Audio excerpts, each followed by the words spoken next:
By the end of the PS2, GameCube, Xbox era, I had replaced my story is everything philosophy with gameplay is king. That's a pretty extreme pendulum swing brought on by a decade of monotonous anime-inspired stories in lackluster RPGs. I would say I'm still firmly in the gameplay camp today, which means there's not a lot to love in our current atmosphere of soulless AAA titles. Fortunately, the mid-aughts were something of a golden age of creative indie games, a scene I discovered with Cave Story. The rise of Steam and Kickstarter helped to inject some much-needed life into the industry, and some of my top games of the decade are labors of love by tiny developers.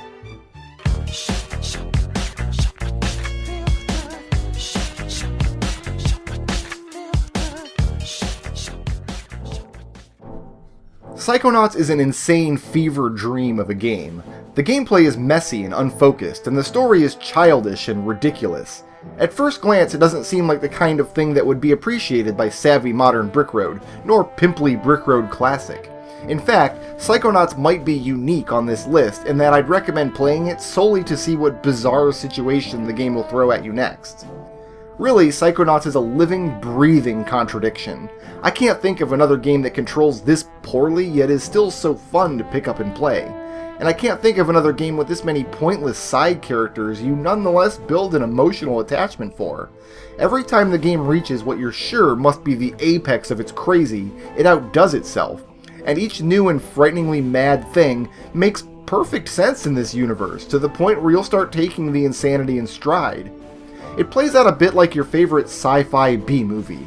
Parts of the game definitely have a so bad it's good quality, where you spot flashes of brilliance amidst the hot mess. I laughed, I cried, I winced in frustration, but when the Psychonauts 2 crowdfunding was announced, I immediately reached for my wallet. I'm on tonight, you know my hips don't lie, and I'm starting to feel it's right. All the attraction, the tension, don't you see, baby, this is perfect. Some of the best games are the ones with a single, simple gameplay concept that gets used just enough ways to remain interesting, then wraps up before it gets dull. Within a Deep Forest is that kind of game. You play as a rubber ball and, well, bounce. That doesn't sound like a particularly good game, but it turns out there's quite a large number of interesting interactions that can be communicated through bouncing. As you progress, you'll obtain power-ups in the form of new ball materials, which alter your physical properties. This in turn grants access to new levels, each with its own colorful personality and special quirks to play with. In one level, a save point conspires to force you to backtrack through dangerous terrain. In another, the goal is to safely construct a path for an evil, poisonous spider. The game is constantly sending you through old areas in new ways, so it feels like an old friend after a while. Within a Deep Forest is eminently replayable. The more you play, the better a handle you have on the ball's physics, and the more you want to apply your new skills to old areas and challenges. At the height of the game's popularity, I recall a sort of metagame, where a player would post a screenshot of some seemingly impossible location and challenge other players to reach it. It reminded me of the community that popped up around Super Metroid, where players tried to push the boundaries of the game for no reason other than to find where the limits were. I'd say that's good company to be in. Everybody gonna dance tonight. Everybody gonna feel alright. Everybody gonna dance around tonight. Portal shares a lot of the same spirit as Within a Deep Forest. It's a short game filled with puzzles, all centered on a core, inherently fun game mechanic that makes you want to experiment with it the more you learn about it. What everybody remembers, though, is the wonderfully discouraging GLaDOS and the black comedy she brings to the table. When I Let's Played Portal, I called it the most perfect game ever made. What I meant by that is the game is as close to flawless as I've ever seen. I mean that, I can't think of a single flaw the game possesses. It does everything right. It's on its A game for the entire ride, and then it doesn't overstay its welcome. There's no dead time anywhere, nothing that trips you up or makes you want to turn it off. GLaDOS never becomes annoying or overbearing. The puzzles are devious, but susceptible to experimentation. When you're stuck, just start firing portals everywhere, and eventually something will shake loose. I joked on Twitter that one of the challenges of writing this series has been recording the game footage. It was really difficult to just play maybe 20 or 30 minutes each of a bunch of my favorite games ever, without wasting hours replaying them all. With Portal and Within a Deep Forest, I failed in my quest. Firing up these games is a 5-hour sentence, as I am inexorably drawn to replay them in their entirety. Is there higher praise for a game than saying how just clicking on it makes you want to drop everything and experience it again? That's when she said, I don't hate you, but I just wanna save you while there's still something left to say. I missed the whole Guitar Hero train when it first came around, and in fact didn't even give the plastic guitar genre a sideways glance until I showed up for Dungeons & Dragons one night to find all my friends engaged in Rock Band 2. And even then, I mainly just sat there, impatiently waiting for the nonsense to end and the D&D to begin. Eventually though, after 2 or 3 weeks of said nonsense, I made the mistake of picking up the microphone and giving it a try. I was hooked instantly and never looked back. Rock Band is the ultimate party game. Everyone loves listening to great music. It's fun to hold the fake guitar or bang on the flimsy plastic drum kit, and any game about matching colored blocks is sure to jolt the Neanderthal pleasure center of the brain. Friends and alcohol can be added in the appropriate quantities to enhance the experience. Between all the peripherals and endless DLC, I estimate I've spent $500 or $600 on Rock Band. You can play it with Legos, or with the Beatles, or with whatever Rock Band Blitz was. You can treat it like a score attack game, stacking multipliers and strategically using overdrive to shoot for gold stars, or you can treat it like a glorified karaoke machine. My suggestion is to get over how dumb you look with a Fisher-Price toy slung over your shoulder and just have a blast with it. Don't stop, make it pop, DJ blow my speakers up tonight. I'ma fight till we see the sunlight. Tick-tock. This is a Game of the Year video, but had it been a Game of the Decade video, Minecraft would still be a contender. That statement remains true whether you're measuring from 1999 or off to 2019, and I say that confidently without even knowing where games will go by 2019. Minecraft is about creativity, but it's not just a sandbox, it is a game. There are goals and challenges, things you must do to succeed, and things you must avoid doing. It's that framework, those slight restrictions on what's possible and why, that makes Minecraft such a strong creative tool.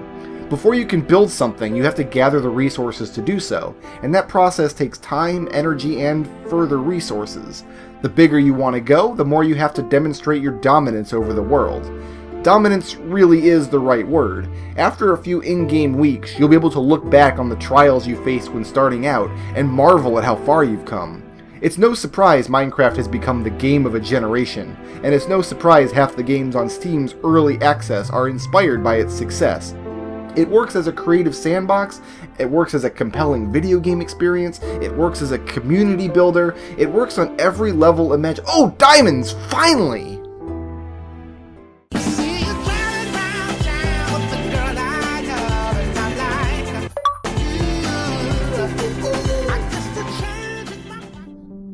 Mass Effect was a surprisingly good sci-fi story with memorable characters and one of the most well-written scripts I'd seen in a video game. I was a little cold on the gameplay, but I forgave it. Mass Effect 2 was more of the same, but bigger and with slightly better gameplay. I do like how the easiest difficulty setting is called Casual, and is described as being for people who want to experience the story first and foremost. For most other developers, that might stink a bit of tooting their own horn, but for Mass Effect, it rang true. For my part, I didn't play on Casual. I did, however, find a fireball attack that meant I barely had to engage in the cover-based, shooty, twitchy action the game is based around. Lobbing fireballs while my squad mates soaked up damage was my bread and butter, and I came to view the action scenes as short breaks between the interactive story segments. That's where the real game is, by my estimation. The dialogue trees help to form a living universe, to really make the player feel like their choices matter. There's the famous Paragon Renegade system, of course, but that's really just the thin veneer at the edges. Virtually every mission has decision points which influence the rest of the game, right down to whether your squad mates are willing to die for you. That was true in the original as well, and the ability to import your commander from Mass Effect 1 was a page right out of dungeon hack proto-RPGs from the 1980s. Starting Mass Effect 2 with the same hero as before, in exactly the same state she left the galaxy in, meant the game had my rapt attention from the word go. Hey, I just met you.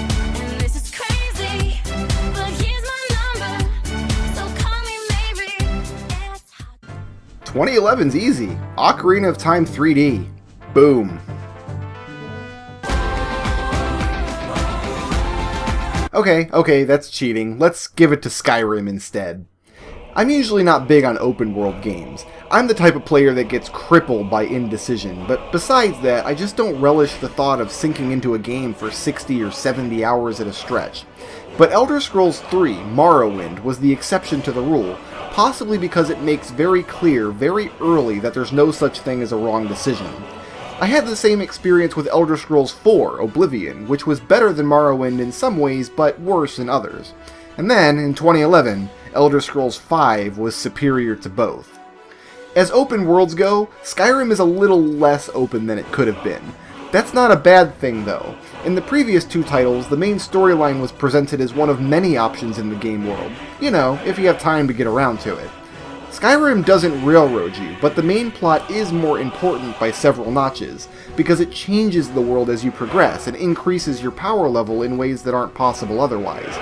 Oblivion starts out with a short prologue before dumping you into the world, just enough to get you going. Skyrim starts with an epic action set piece involving a ferocious dragon, which leaves you with a sense of urgency the previous titles didn't have. I remember thinking, okay, time to start faffing around, but should I? And man, let's talk about dragons. Every fantasy RPG has monsters, but the dragons and giants in Skyrim are the first foes in years that felt truly, actually monstrous to me. They're fierce combatants, to be sure, but it's their presentation and scale. I might not play another open-world RPG until Elder Scrolls 6, but even if that's the case, it has some giant draconian shoes to fill.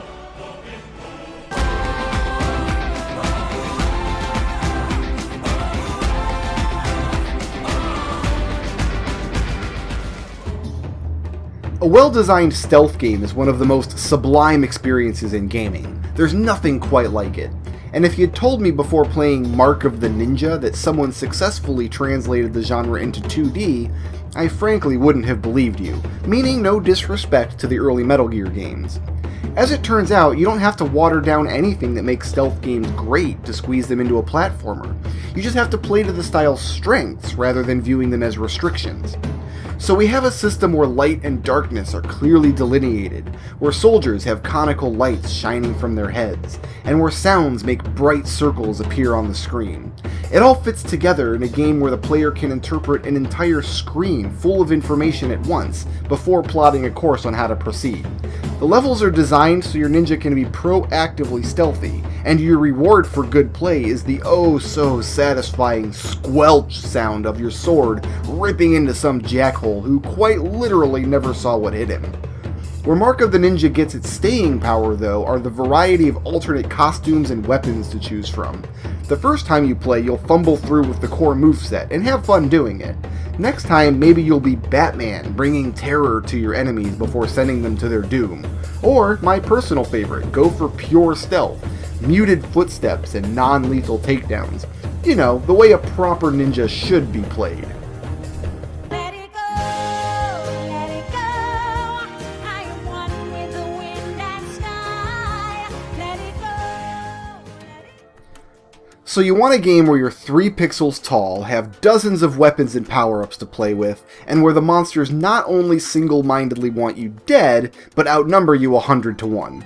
Clearly the game you want is Risk of Rain, one of the most addicting and actively hostile games available on Steam. It had been many years since a game that made me this angry for being this impossibly hard won me over in the end. When you download Risk of Rain and play it for the first time, you'll think it's really easy, because you're playing on the lowest setting, Drizzle, and you can win by just shooting a lot. So for your second run, you'll turn the difficulty up to Rainstorm, and then the pain train pulls into the station. But over the course of a couple hundred deaths, you'll start learning the map layouts and develop strategies for dealing with the monsters, and maybe scrape together a couple lucky wins thanks to overpowered item combinations. And maybe, after getting the hang of things, you'll step up to Monsoon, and start all over again with the spanking and the sobbing. There are 10 characters, 10 game mutators that can be independently activated, 8 vast levels to learn, and a dozen crazy bosses to fight, to say nothing of the endless supply of gadgets and armaments you'll find and employ. And if you feel like just steamrolling the game for a while, you can choose to loop for as long as you want, amassing weapons and plowing your way through screenfuls of bosses, until your FPS bottoms out and your GPU melts into slag. In Risk of Rain, that's the only sure way to win. Don't believe me, just watch.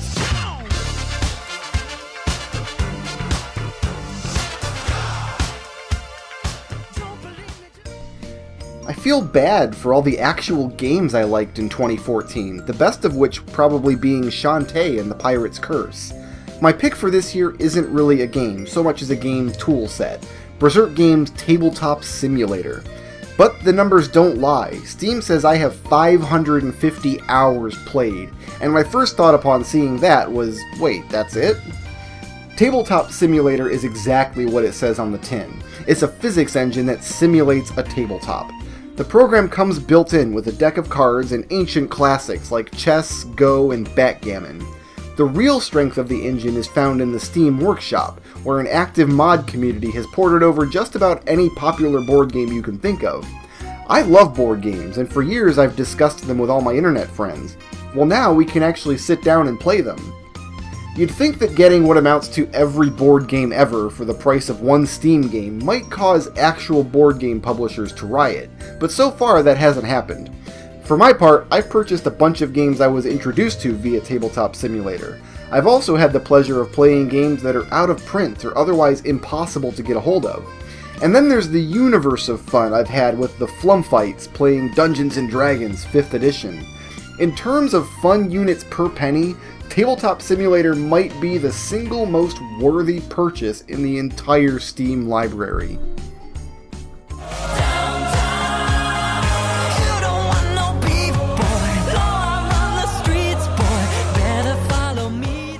And now we come to it, my Game of the Year for 2015, and the secret reason for why I'm no good at traditional top 10 lists. How in the hell can I say with any certainty what my Game of the Year is? It's only December! I haven't yet had time to play all the games I'm going to play from 2015, and I've only had a couple months to digest and internalize the games that I did play. The truth is, the closer to the end of this list we get, the more shaky it becomes. Ask me next year and it's almost certain my pick for 2015 will be something different. But I have to pick something, and 2015 was a rare year in one regard. A game was coming out that I'd been anticipating, literally, for years. The physical desire to own a copy of this game became unbearable. I had dreams about finally playing it. There have only been 3 games I've ever been that excited for so long to play. Ocarina of Time, Final Fantasy XII, and Metal Gear Solid 5, The Phantom Pain. As a card-carrying Metal Gear apologist, even I have to admit Phantom Pain has deep flaws.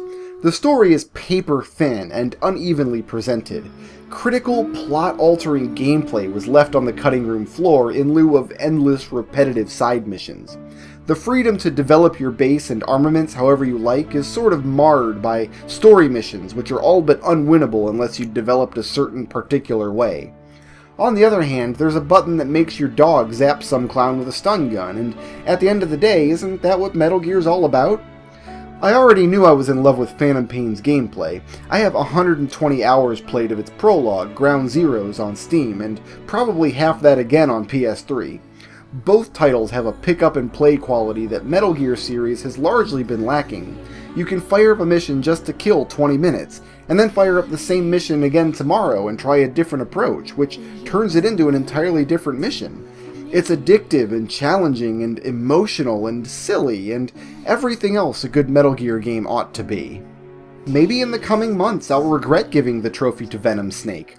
Maybe I'll get as engrossed in Pillars of Eternity as I did in Planescape Torment. Splatoon might give me as chaotic and stupidly fun of a multiplayer experience as Risk of Rain. Could be my replay of Axiom Verge will snare me the same way Super Metroid did. Cities Skylines might let me fulfill the same malevolent deity fantasies as Populous. That's what's so exciting about games though, isn't it? They don't go away. The old ones we loved stay with us, both in our hearts and on our shelves. So far I've resisted getting myself on a grindy release schedule, breaking my gaming experience down into discrete years and quarters.